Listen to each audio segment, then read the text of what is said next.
Dr. Sri Kumar Banerjee, Professor Partha Chakrabarti, members of the Board of Governors, faculty, students, families, and friends. I want to again thank Professor Partha Chakrabarti for giving me this opportunity to be part of this year's convocation. Everyone actually has endeavored to be wonderful hosts, and I want to thank you again for making my stay here so rewarding actually. Let me also start by congratulating all the graduating students and of course their families. I want to congratulate Professor Gautam Bishwas and Professor Inthil Manna for the Distinguished Alumnus Award that they received, and it was my privilege actually to honor them today in front of you. I always think of myself as a student in front of teachers, and for a student to get an opportunity to honor a teacher is probably the most rewarding experience one can get, and I got that experience today, and thank you very much for giving me that opportunity.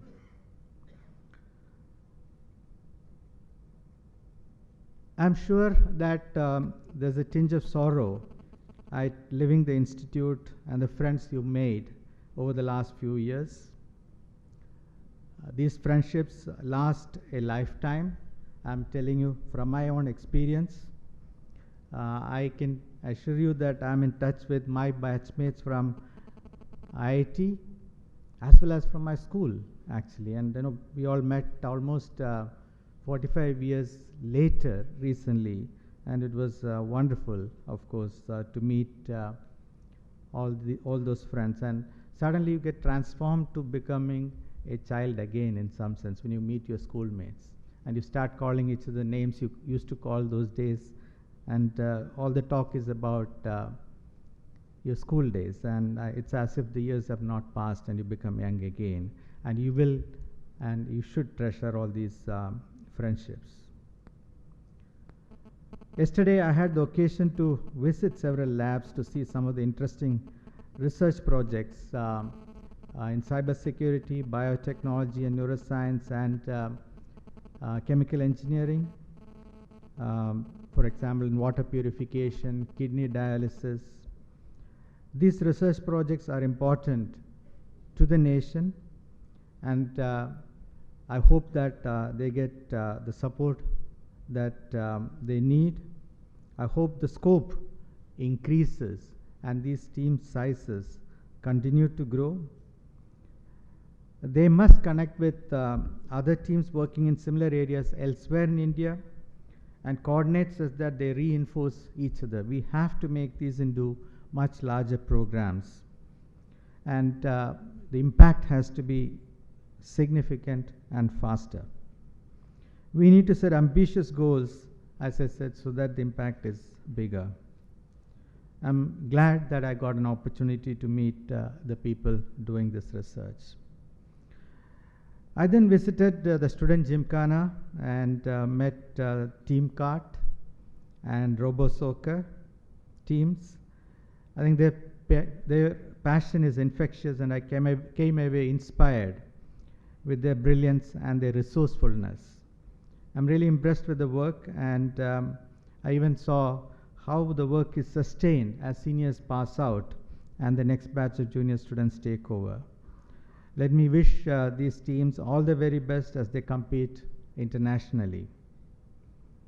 I also got an opportunity to interact with some of the students for about an hour.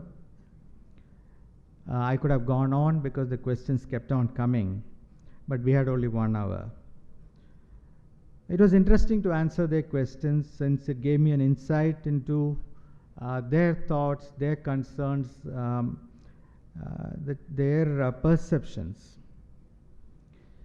See, I'm confident about their knowledge. In fact, I believe that they know much more than I knew when I passed out 37 years back. Of course, knowledge has progressed, but I'm just saying they seem to be more worldly wise than I was actually. they need confidence and reassurance, I believe. And so my speech today to some extent is the result of my interactions yesterday with the research teams, with the students. Now you have the copy of the speech I prepared that I delivered yesterday, so I won't repeat the same. So the education you had here at IIT Kharagpur prepares you well for facing any challenge in life.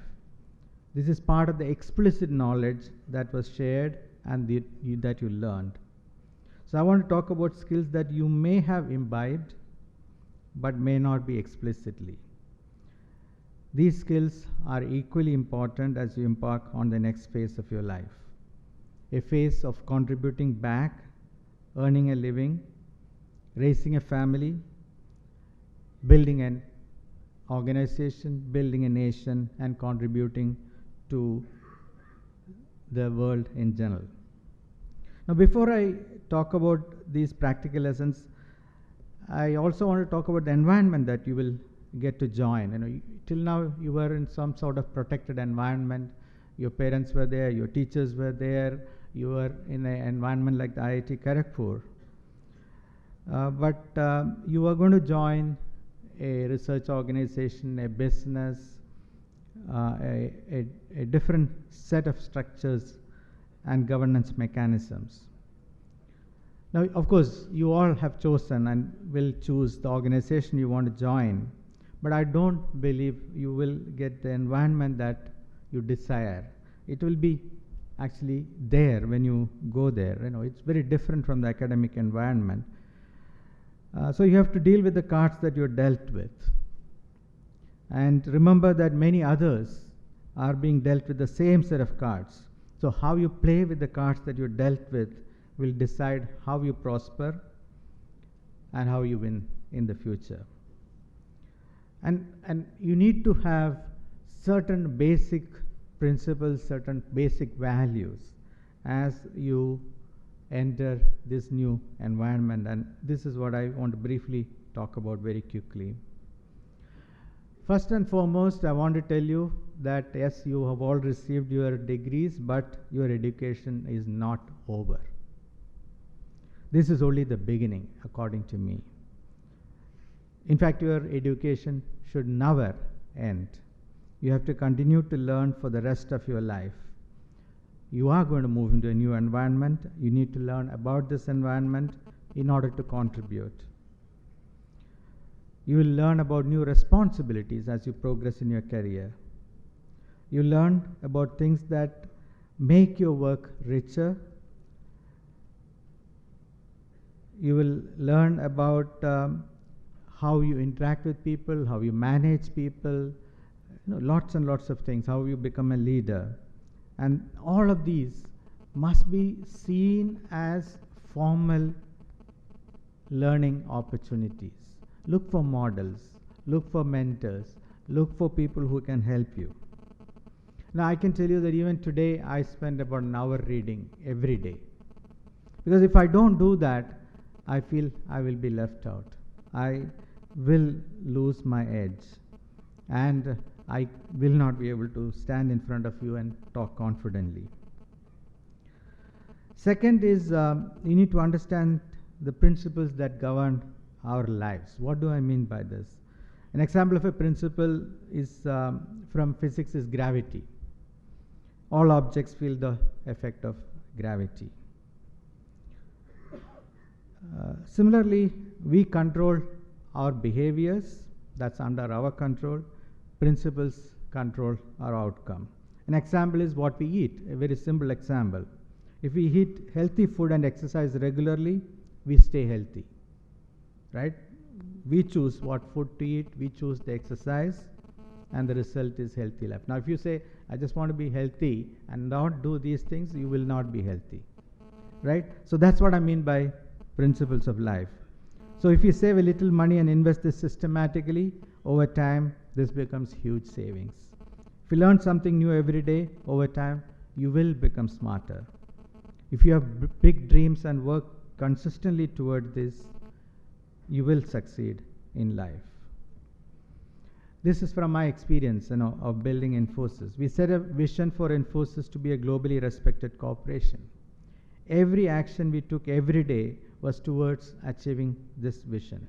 When we write software code, it was with the objective of earning respect for the beautiful and maintainable code that we wrote. When we work with clients, it is to delight them so that we earn their respect.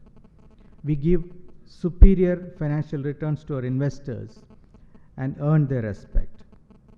The principle was actually very simple. In everything we do, we must earn respect.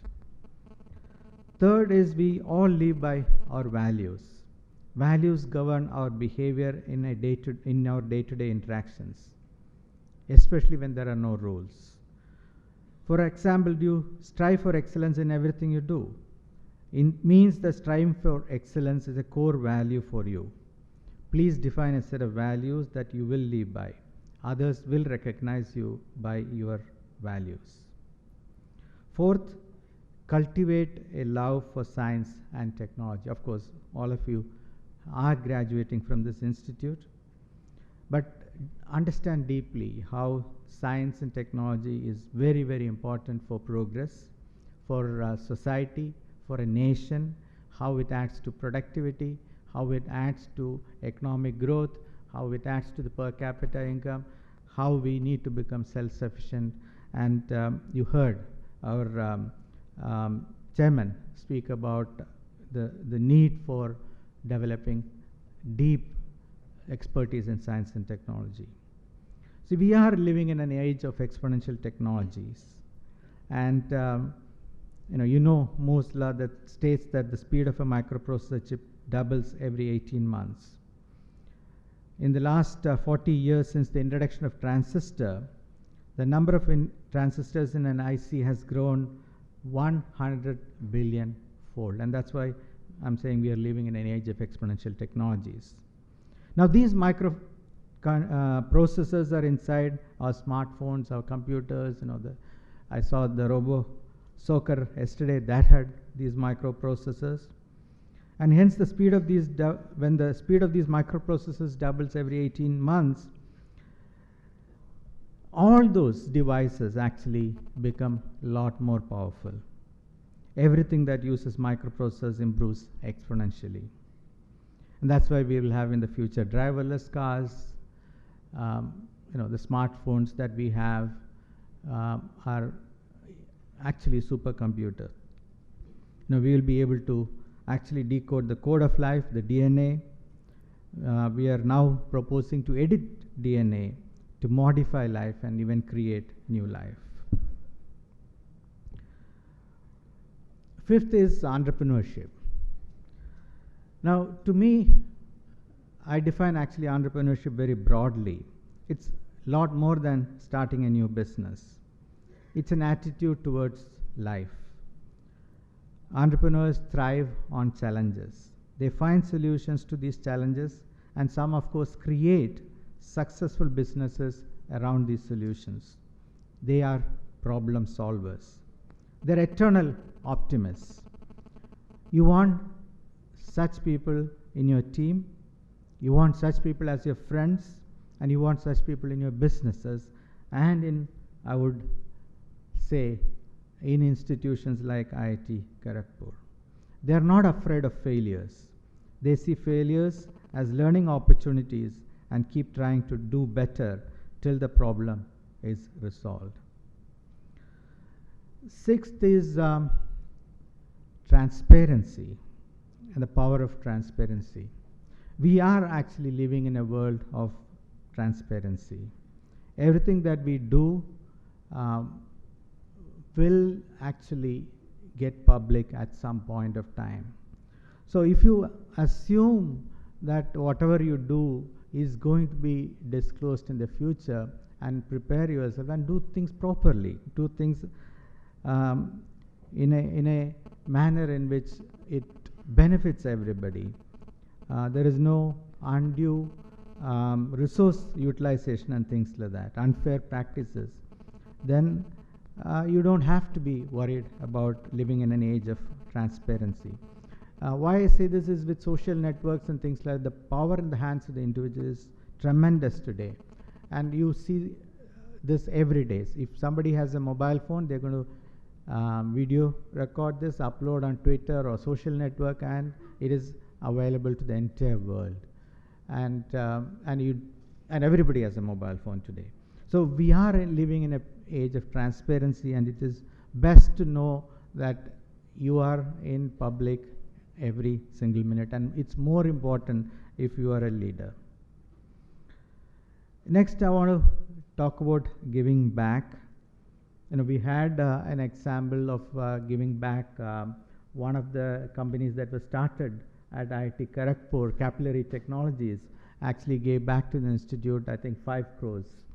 I think you need to actually develop this as a habit. And it doesn't have to be money. It can be time. It can be helping somebody learn. Whatever way you can. I think it's important to cultivate that habit. You're lucky to be here studying at IIT Kharagpur. You've got a fantastic education. This brand of IIT Kharagpur is going to take you far, far into the world. And I believe that responsibility in all of us is actually significantly more, because we, in some sense, are blessed actually. Yesterday I was saying that you are actually less than 0.01%, less than 0.1% of the workforce in India. It's you're a rare set of people actually. And so the responsibility in you to give back is significantly more, in any way you can, teaching, research, educating somebody, if you can, contributing with kind, etc., etc. You need to do that starting now. Don't wait till it's too late, or you're old and you've made your made your life and things like that. But you can do that in every way you can, even today. One of the best experiences I had as soon as I joined Padma Computers from IIT Madras was that I got an opportunity to teach operating systems at the Computer Society of India. It was a wonderful experience. I was probably 25 at that point, and the room full of working professionals, all of them older than me. But I really, enjoyed that very much, and from that day, it changed my life actually, because it gave me confidence that the knowledge I have is going to be useful to others. The last point I want to make is, what does success mean for you? How do you define success? Now here there are no right answers or wrong answers. It's based on your context. For some, it would be wealth, especially if you don't have any currently. For some, it would be about creating a cool product. For some, it would be to become the best teacher. At Infosys, success was about successes of our stakeholders.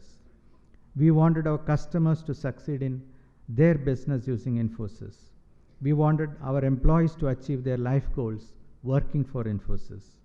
We wanted our shareholders to get the best returns on their investment in Infosys. And for us individually, if Infosys was successful, we knew we would be successful. So our goal was to make sure that Infosys is successful. So this is how we define success. As you step into the next phase of your life, when you're expected to take on responsibilities in building a business, in being a professional, in being a father or mother, I wanted to share some of these learnings that I have had. As I said, these are not explicitly taught. I'm quite sure that your teachers must have talked about these things in various occasions. But life is about building mental models, principles, values, and codify them so that it's always in front of you every day in every transaction. It's important. That must guide you in whatever you do. And then I'm 100% sure that you are going to be very, very successful. Again, I want to conclude by quoting our first Prime Minister as you enter this building. It's written in big letters. Sri Jawaharlal Nehru, when he spoke at the inauguration of this institute on August 18, 1951, he said, and I quote, "Here in the place of that Hilji detention camp stands the fine monument of India, representing India's urges, India's future in the making." This picture seems to me symbolical of the changes that are coming to India. And as I stand in front of you today, I see India's future in you and the changes that are coming to India. I believe that the future is in safe hands. Thank you for listening to me patiently.